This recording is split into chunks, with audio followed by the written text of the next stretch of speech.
आज हम बात करेंगे डिजिटल सम के बारे में। हर कोई डिजिटल सम के गुणगान गा रहा है, लेकिन क्या आपको पता है जो आपके टीचर है ना, वो पहले क्वेश्चन देखते हैं कहां पर डिजिटल सम लग रहा है, कहां पर नहीं लग रहा है, उसके बाद आते हैं देखो इसमें डिजिटल सम लग रहा है, देखो इसको इतने फटाफट कर सकते हैं, इसको इतनी फटाफट कर सकते हैं, 2 सेकंड के अंदर आंसर, 3 सेकंड के अंदर आंसर। भाई देखो डिजिटल सम की एक लिमिटेशन है। हाँ, डिजिटल सम अच्छी मेथड है, केवल चेक करने के लिए होता है डिजिटल सम, लेकिन उसके भरोसे रहकर के आप क्वेश्चन सॉल्व करेंगे बिल्कुल गलत है। अगर अप्रोक्सीमेशन के सवाल रहेंगे उनमें काम नहीं करा पाएगा, डिवाइडेशन की या भाग के क्वेश्चन है उनमें काम नहीं कर पाएगा, जहां पर भिन्न वाले क्वेश्चन आ जाते हैं वहां पर काम नहीं कर पाता है, जहां पर इनफाइनाइट सीरीज की बात आती है वहां पर काम नहीं कर पाता है। तो डिजिटल सम की बहुत सारी लिमिटेशन है, और ऑप्शन चेक करने में भी अगर 2 ऑप्शन का डिजिटल सम सेम आ जाए तो तुम्हारी डिजिटल सम मेथड धरी की धरी रहेगी ना। मैं विरोध नहीं कर रहा हूं डिजिटल सम का, ना ही डर पैदा करना चाहता हूं, बट मैं ये बताना चाहता हूं डिजिटल सम की एक्चुअली में कुछ लिमिटेशन है जो आपको पता होना चाहिए, जो आपको नहीं बताई जाती है। आपको डिजिटल सम के बारे में डेप्थ में पता होना चाहिए, डिजिटल सम है क्या, कहां से आया, क्यों आता है, ऐसा होता ही क्यों है। तो आज मैं पूरे के पूरा डिजिटल सम से रिलेटेड सारे के सारे डाउट कवर करूंगा। तो देखो डिजिटल सम है क्या, अगर हम किसी भी संख्या की बात करें तो डिजिटल सम आता कहां से है। और वैसे जो हमारी संख्याएं होती हैं उनको हम सबसे पहले क्या बोलते हैं, नेचुरल नंबर्स बोलते हैं। नेचुरल नंबर्स क्या होते हैं, 1 2 3। कभी किसी भी संख्या का डिजिटल सम 0 आता है, 0 के अलावा किसी भी संख्या का डिजिटल सम 0 नहीं आ सकता है, कभी भी देख लीजिए। तो हो क्या रहा है एक्चुअली में, अगर हम किसी भी संख्या के अंदर 9 जोड़ दें तो फिर से उसी का डिजिटल सम रिपीट हो जाता है। ये सिंपल सा कॉन्सेप्ट है, हम इसको मान के चलते हैं 1000 इंटू में ए है, प्लस 100 इंटू में बी है, 10 इंटू में सी है, प्लस डी है। ये हमारी कोई एक संख्या है। अब इस संख्या का हमें डिजिटल सम निकालना, तो देखो इस संख्या का अगर हमें डिजिटल सम निकालना है, हमारी कोई संख्या कैसी हो जाएगी, ए बी सी डी, ये कोई संख्या है। अब इस संख्या का डिजिटल सम क्यों होता है, a plus b plus c plus d, ये इतना ही क्यों होता है, क्यों होता है, बताया किसी ने, नहीं बताया। तो देखो आज मैं बताता हूं डिजिटल सम यही क्यों होता है, क्योंकि अगर हम 1000 की बात करेंगे तो 999 प्लस के 1 हो जाएगा। फिर ऐसे ही अगर हम 100 की बात करेंगे तो 99 प्लस 1 इंटू में बी हो जाएगा, प्लस 9 इंटू में 1 प्लस के सी हो जाएगा, प्लस डी है। तो जहां जहां पर 99 आ रहा है संख्या क्या हो जाएगी, फिर डिजिटल सम वही आ जाता है। तो अगर मैं इसी संख्या का डिजिटल सम निकालूं तो क्या हो जाएगा, 999 ए प्लस ए। तो 9 में अगर किसी भी संख्या का गुणा करूंगा क्या हो जाएगा, 9 ही आएगा, 9 का मल्टीपल आएगा। तो 9 का मल्टीपल आएगा तो इस संख्या का डिजिटल सम क्या आएगा, ए आएगा।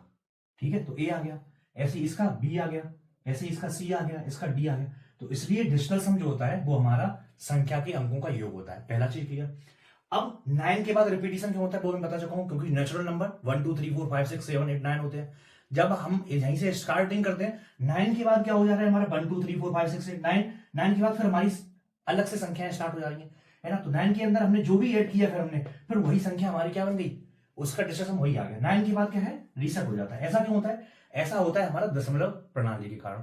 अब बाइनरी प्रणाली भी होती है, उसमें क्या होता है, जैसे ही हमारा 0 और 1 होगा फिर रीसेट हो जाएगा, तो फिर 1 0 हो जाएगा संख्या। ठीक है, तो 1 के बाद संख्या क्या हो जाती है, रिपीट हो जाती है, समझ रहे, 2 के बाद 2 अंकों के बाद रिपीट हो जाती है। इसलिए बाइनरी सिस्टम है, हमारा दशमलव सिस्टम है। ये हमने संख्या के लिए बात कर ली। अब हम एडिशन के लिए बात करते हैं। देखो अगर हमें कोई संख्या है हमारे पास में 526 है और 324 है, अगर हमें इन दोनों को जोड़ना है तो हम क्या बोलते हैं, इसका डिजिटल सम निकालो, इसका डिजिटल सम निकालो, दोनों को जोड़ दो, जो आंसर आएगा वही तुम्हारा डिजिटल सम होगा। लेकिन ऐसा क्यों होता है, देखो यहां पर हमने जो बात की है वो 5 प्लस 2 प्लस 6 हो गया। ठीक है, यहां पर भी 3 प्लस 2 प्लस 4 हो गया इसका डिजिटल सम।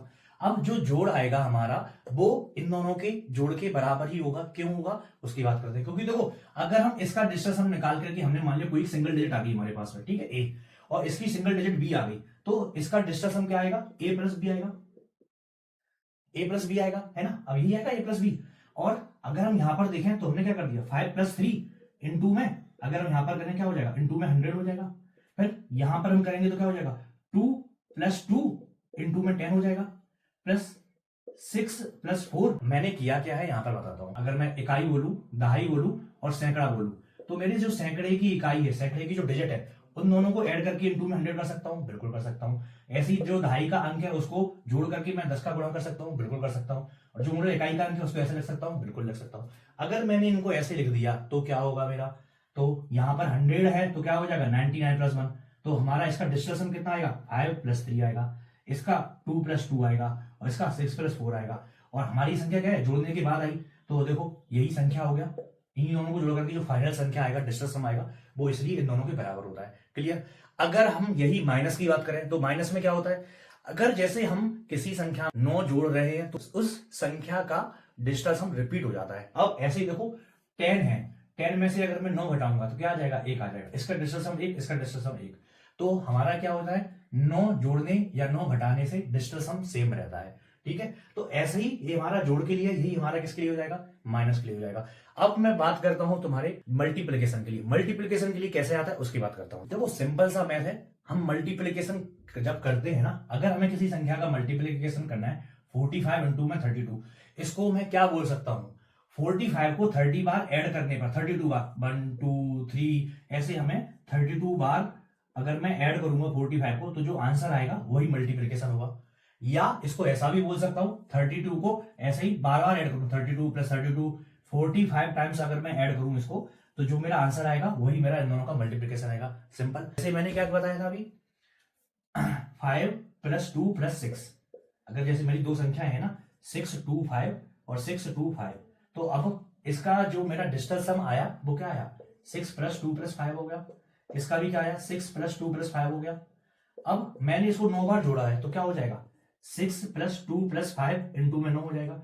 अब किसी भी संख्या में अगर मैं 9 का गुणा करता हूं तो उसका डिजिटल सम क्या आएगा, डिजिटल सम 9 ही आएगा गुणा करने से।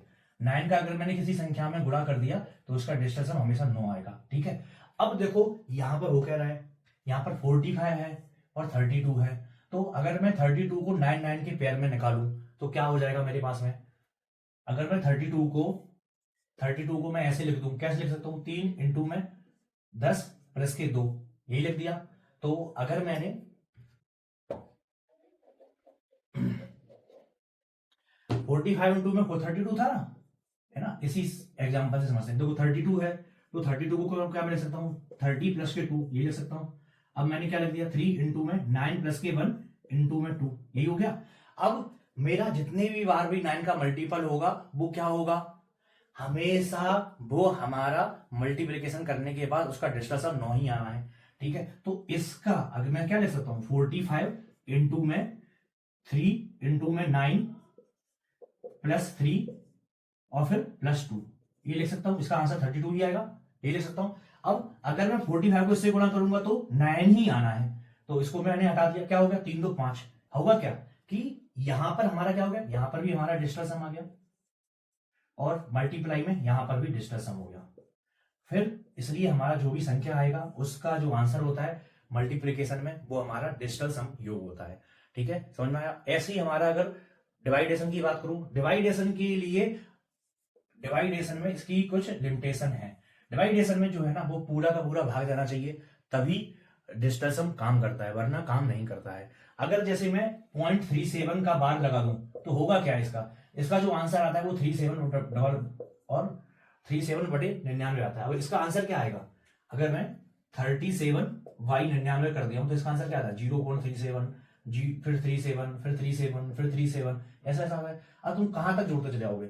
अब तुमने जैसे ही इनको जोड़ा, 7 3 10 1 हो गया, फिर 7 3 10 1 हो गया, फिर 7 3 10 1 हो गया, फिर 7 3 10 1 हो गया। अब ऐसे तो अनंत तक है ना, तो अब तुम जैसे ही तुम 1 plus 1 plus 1 plus 1 plus 1 plus 1 plus करते जाओगे इनफाइनाइट तक, तो क्या आंसर आएगा तुम्हारा नहीं पता। तो इसलिए इसकी कुछ लिमिटेशंस होती हैं। डिवाइडेशन में ये काम नहीं कर पाता है, अप्रोक्सीमेशन में काम नहीं कर पाता है। देखो मैं डिजिटल सम की एक सिंपल सी लिमिटेशन बता देता हूं ना। अगर मुझे क्वेश्चन पेपर बनाने के लिए दे दिया जाए और बोल दिया जाए कि तुम्हें जो क्वेश्चन देना है वो क्वेश्चन दे दो, तो डिजिटल सम वाले इतने बुरी तरीके से भी फेल हो सकते हैं कि आपको 100 क्वेश्चन दे दिए जाएंगे और 100 के 100 क्वेश्चन में आपका डिजिटल सम लगेगा और आपके मार्क्स आएंगे 0। डिजिटल सम की कुछ लिमिटेशन है, आपको वो जानना बहुत ज्यादा जरूरी है। आप डिजिटल सम पर पूरी तरीके से निर्भर मत रहो। ये सच्चाई आपको बताना बहुत ज्यादा जरूरी है, क्योंकि ये सच्चाई कोई और नहीं बताने वाला। अगर आपको वीडियो अच्छा लगा है तो वीडियो को लाइक करो, चैनल को सब्सक्राइब करो और अपने दोस्तों के साथ शेयर जरूर करो। मिलते हैं नेक्स्ट वीडियो में।